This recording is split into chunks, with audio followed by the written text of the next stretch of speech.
عسرا قنبت حزب تግራይ بحدنتن سمرتن اب حدا ربيبو انصار مغزاتن ጭቆናን ዝገብሮ ቃልሲ ዓወት ዘጎናጸፈት ዕለትያ ምን ተህልውናን ድሕነትን ህዝብ ትግራይ ክብሉ ረዚን ዋጋ ዝኸፈሉ ደቂ ህዝቢ ፍላይ ከመሰው ተገራላይ አባይ ፀሐየ ዝበሉ ንህዝብ ትግራይ ዝኸፈሉ ዋጋ ታሪኽ እናዘከሮ ክነብር እዩ ዓደዋን ድማ ህዝብ ትግራይ ንዘጋጥምዎ ፈተናታት በዲሁ ክሰግሮ ይክብል ተገራላይ አባይ ፀሐየ ገሊጽ ነይሩ ደፉናንዶ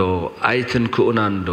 ህልውናናን ክንሕልው ኢና ኣብዚኣ አይን ደራደርን ክሳዕ መወዳእቱ ግን ዝመስመር እዚ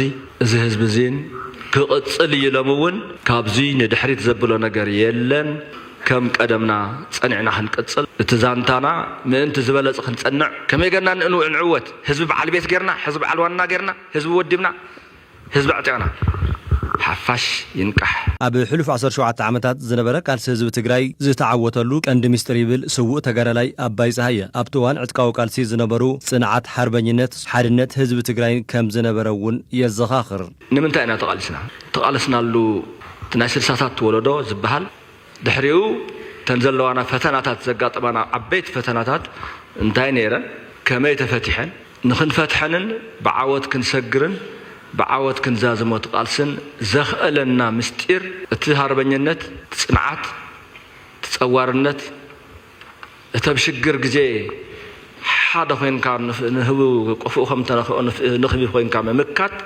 نايوان برتاو قالس طرح يكونن ورس ناي قدميوني عسرا قنبت قالسي حلف 17 عامات حزب تግራይ ካብ ጭቆናን መግዛትን ስርዓት ደርጊ ንህዝብ ትግራይ ሓዊሱ ንመላእ ኢትዮጵያ ሓራዘውጸት ክብርት ዕለትን ተዘካሪትን ያ ክብሉ ድማ ነባራት ተጋደልቲ ይገልጽዋ ህዝብ ትግራይ ንህዝቡ ሓደ ዓይነት ዝርኢ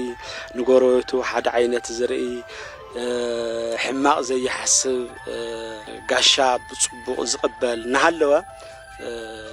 ንኢትዮጵያ ዝመስረተ ህዝቢ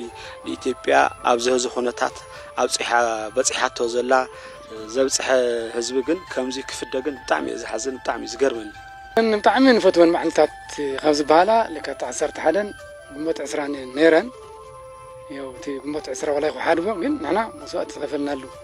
ዓወት ዘበሰርናሉ ወላ እንተሐዚ ተወረናላ እንተቀጥቀጠና ንዘላ ዓዲ ኢትዮጵያ ሓራ ዘውፃናሉ ስለዝኾነ ህዝብ ትግራይ ህዝቡን ተኾነ ኣነ ግንቦት 10 ሕማቅ ማዕልቲ ይብለን ጽቡቕ ማዕልቲ እዩ ህዝብ ትግራይ ምንተ ብሄረሰባትን ህዝባትን ኢትዮጵያ ዝኸፈለ መስዋዕቲ ብታሪኽ ተዘካሪ ዋላ እኳ እንተኾነ ሕዝውን እቲ ዝኸፈለ ዋጋ ልዑል ክብሪ ክወሃበን ከም ተጋሩ ድማ ክንመሃረሉ ከም ዝግባውን እቶም ነባራት ተጋደልቲ የገንዘቡ ዝኹሉ መስዋዕቲ ከፊልና ዓባይ ትበሃል ዓዲ መስሪትና ጭቡጥ ኢትዮጵያ ብትኽክል